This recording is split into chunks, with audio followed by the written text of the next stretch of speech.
Hello learners, Quality Engineering and Management Week 9 Video 30 Process FMEA presented by Dr.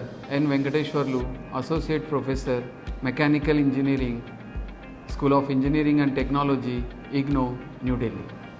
Introduction. As discussed earlier, the process FMEA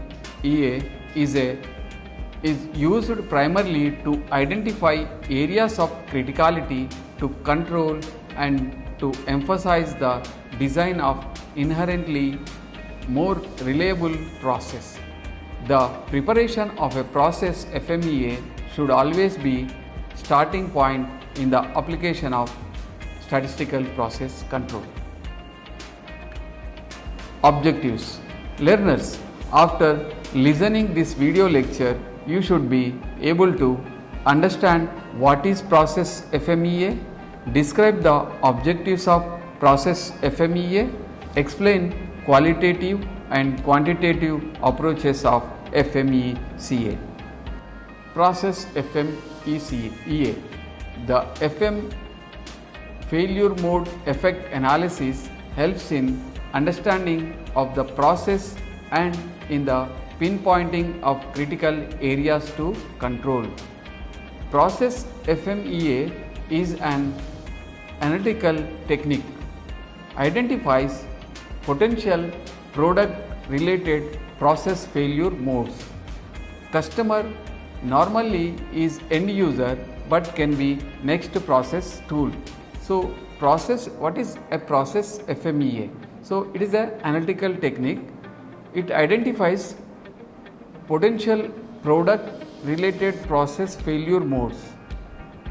Customer normally is end user but can be next process tool. So in the manufacturing process, different processes are there, but at each process, at each machining process, one will be the customer to another. So different, if a processed one goes to product, will goes to another person, another process. So both are becoming a customer or supplier to each other. So that is where it is the analysis, so that if it is we are sending a perfect what you can say that perfect product, then it can produce accordingly. So that is the process FMEA. Assess the potential effects of the failure on the customer, identifies the process causes and process variables on which to focus controls for. The FMEA helps in where the controls to be focused, like occurrence reduction. Any failure is going to occur, so that needs to be reduced. So that needs to be identified before it going to failure. And detection of failure conditions. So how to detect? Detection is also one has to focus on first occurrence, then occurrence reduction, then detection of failure condition. Then develops ranked list of potential failure modes leading to prioritization of corrective actions. Suppose we have identified various modes, we have detected some occurrence of failures or more failure modes. Once we identified, then it will also helps in prioritization of corrective action. So which part should be prioritized to take the corrective action on that, or to repair a machine. There are different machines through this FMEA process we have identified various machines parts failure modes. So that then depending upon the priority, depending upon the importance of a machine, importance of a part, if a part is available, then we can repair it and can be given to the process. Like that, one has to prioritize the machinery, prioritize according to the importance. Then documents the results. So documentation is very much, so any results comes, then it has to be documented. Catalyzes to stimulate interchange of ideas between functions affected and promote team approach. So team approach is very much important. The process FMEA makes it promotes the team approach to solve problem or identify the failure modes in any mission or failure modes in any process. If it is maybe design process, it may be manufacturing process. Through this team approach, it is a living documented and should be intimated before or at the feasibility stage prior to tooling for production. Take into account all manufacturing operations and before introducing a new or a modified process. So the process FMEA, through a process FMEA, we can identify the failure of the process, failure mode of a process, particular tool. So before going to the process or before going for producing a tool, or so these are things can be identified so that further we cannot move. So this machine is going to failure at this point, so before failure by detecting we can identify the failure mode so that we can stop the production and we can repair that part or replace that part and we can make it perfect and given it to production. So this is the process FMEA advantage. Then quality objectives of process FMEA. The process improvements. So it's a quality objective. The process improvement is very much important. So there also we can implement this FMEA process. The FMEA drives process improvements as the primary objective with an emphasis on error or mistake proofing solutions. So through process FMEA we can improve the processes by identifying errors or mistake proofing solution by providing mistake proof solutions. Then high risk failure modes. So some are critical, some are not critical, some are risk also. So which can be identified. The FMEA addresses all high risk failure modes as identified by FMEA team with executable action plans. All other failure modes are considered. So through this high risk failure modes we can identify where the more risk is there, which failure mode is very high risk. So such type of things we can identify through this FMEA process FMEA. Control plans.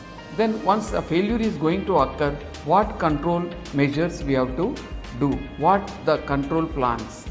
The pre-launch and production control plans consider the failure modes from the process FMEA. Integration. The FMEA is a integrated and consistent within the process flow diagram and the process control plan. The process FMEA considers the design FMEA if available as part of its analysis. Lessons learned. The FMEA considers all major lessons learned such as warranty, complaints, non-conforming product, customer complaints is input to failure mode identification. So much of data we can identify. So which will be input for the failure mode identification. Then special or key characteristics. The FMEA identifies appropriate key characteristics candidate as input to the key characteristics selection process. Timing. The FMEA is completed during the window of opportunity where it could most efficiently impact the design of product or process. So time is very much important. Then team. The right people participate as part of the FMEA team throughout the analysis and are adequately trained in FMEA methods. A facilitator should be used if required. So team should have the training, they should have undergone a training process, they should know about the FMEA so that they can be able to conduct a correct FMEA process so that the problems can be solved, the failure modes can be identified and the control measures can be implemented. Then documentation. The FMEA document is completely filled out by the book, including action taken and new RPN values. So documentation is very much important. The qualitative approach of FMECA. This approach should be used when specific failure rate data is not available. Failure modes identified by the FMECA process are assessed by their probability of occurrence. To establish qualitative measures of occurrence, severity and detection criteria must be established that subjectively relative to the overall effect on the process or process performance. Examples are offered in table 9.3, 9.4 and 9.5 to serve as guides in establishing qualitative measures. The product of measures of occurrence, severity and detection is called as risk priority number. So these tables can be discussed later, and you can also, while reading the lesson, you can observe these tables so that you can able to understand the severity, detection and occurrences. The quantitative approach to FMECA. This method outlined in Military Standard 1629 is the quantitative approach used for the FMECA process. Table 9.3 is the worksheet used for this method. The failure mode and criticality number CM is the portion of the criticality number for the item due to a particular failure mode. This criticality number for the item due to a particular failure mode, this criticality number replaces the RPN number used in the qualitative method described in the previous section.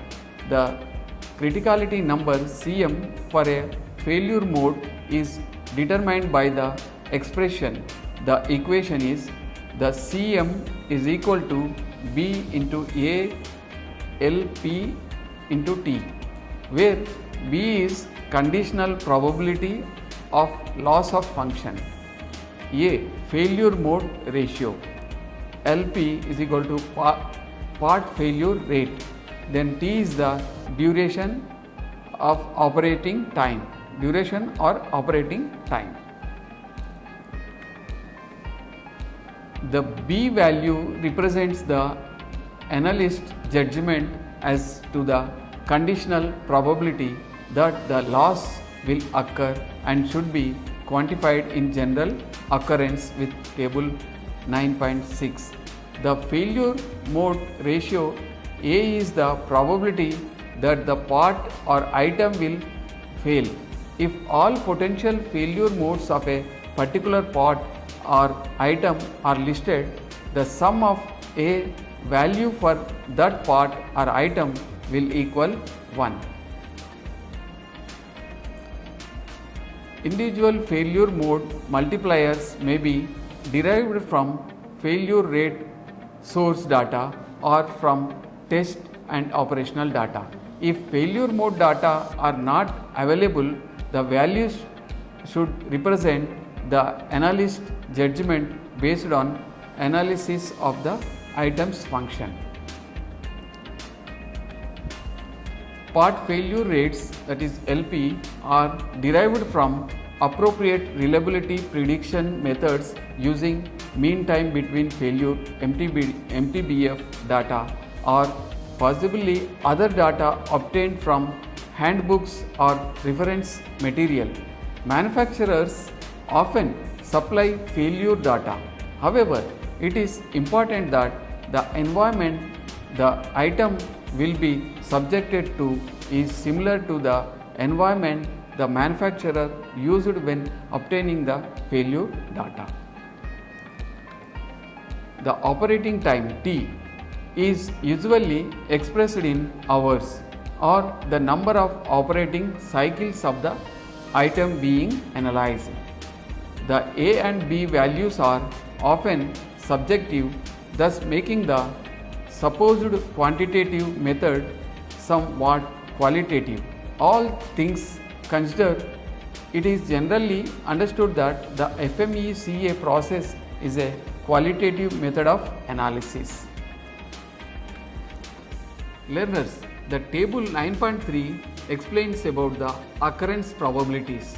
So here ranks, occurrence criteria and occurrence rate you can see in this table. So first, if it is rank 1, this means unlikely occurrence, so unreasonable to expect this failure mode. So this is the description. If it is rank 1 and it is unlikely occurrence, so there is no how many parts, so it is not occurring any failure mode, that's why we have not given. So if it is isolate, the rank is 2 based on similar designs having low number of failures, where here it shows occurrence rate is 1 for every 10,000 parts. So that is the rank we can give. So rank, if it is rank 3, it is sporadic based on similar designs that have experienced occasional failures. So we are designing similar items, so then here the failure occurrence rate is for every 1000 items 1 failure may occur. Then fourth rank, the conceivable, based on similar designs that have caused problems. So here we will show that one failure will occur, failure rate will be 1 per every 100. And fifth rank is recurrence, certain that failures will ensure every time the failures will takes place. So that ranks 5. So for the occurrence rate is for every 10 parts 1 failure will occur. So this is the occurrence probability table. Table 9.4, severity probabilities. Here we have to find out the severity. So what are those probabilities? If it is rank 1, the severity criteria is minor, no noticeable effect, unable to realize that a failure has occurred. So here it is a minor one, so it ranks 1. The probability is maybe between 0 to 0.2, and if it ranks 2, then it is a marginal, annoying, no system degradation. There is no any degradation. We are finding here severity of the failure. So that is the probability is 0.2 to 0.4. If the rank 3 will be given for the moderate severity, that is causing dissatisfaction, some system degradation. So some dissatisfaction will be there. So what is that probability? Probability of occurrence is, the probability of severity is 0.4 to 0.6. And then the critical, if it is critical, the rank will be 4 and the probability will be 0.6 to 0.8. So the description is causing a high degree of dissatisfaction, loss of system function. And then in the fifth one, if it is ranks fifth one, that probability will be 0.8 to 1. So the description is a failure which may cause death or injury or extended repair outage. So if it is rank 5, then it is a catastrophic severity criteria, and the loss will be more or injury may takes place. So that probability is 0.8 to 1. Then 9.5 detection probability. So detection means finding the failure. It may occur in that particular part or particular mission or particular process. So that is the detection criteria are high, very high, high, moderate, low and remote. So if it is high, the rank will be 1 and the probability will be 0.8 to 1.0. Here the description is very high probability of detecting the failure before it occur, almost always preceded by a warning. So if we identify the occurrence of probability is very high, the failure of a particular mission, then we can give the warning, so that mission is going to fail, so that one can rectify. So that is the advantage of detection criteria. Then the probability of occurrence is high, then it will be ranked as 2. Then the probability is from 0.6 to 0.8. The description is high probability of detecting the failure before it occurs, preceded by a warning most of the time. So most of the time one warning will be given for the production people, or about that mission one can give the information. Then next comes to moderate. If it is means the rank is 3, the probability of detection will be 0.4 to 0.6. Then description is moderate probability of detecting the failure before it occurrence. So moderate probability, about 50% chance of getting a warning. So here what happens, so the detection is going to occur, but you won't get the warning. So only 50% chance is there. So that is the probability is 0.4 to 0.6. Then low, the rank 4, it is a low probability of detecting the failure before it occurs, always comes with little or no warning. So here what happens, the mission fails, the production stops. So the probability of identifying or detecting the mission failure mode is here 0.2 to 0.4. And in the fifth one, if it is remote, so we won't, nobody gets the information about that failure mode of a particular mission, so that mission fails. So no warning will takes place. So here the probability of failure is, it is 0.0 to 0.02. So the information, the warnings will be very minimal. So detecting process will be very minimal.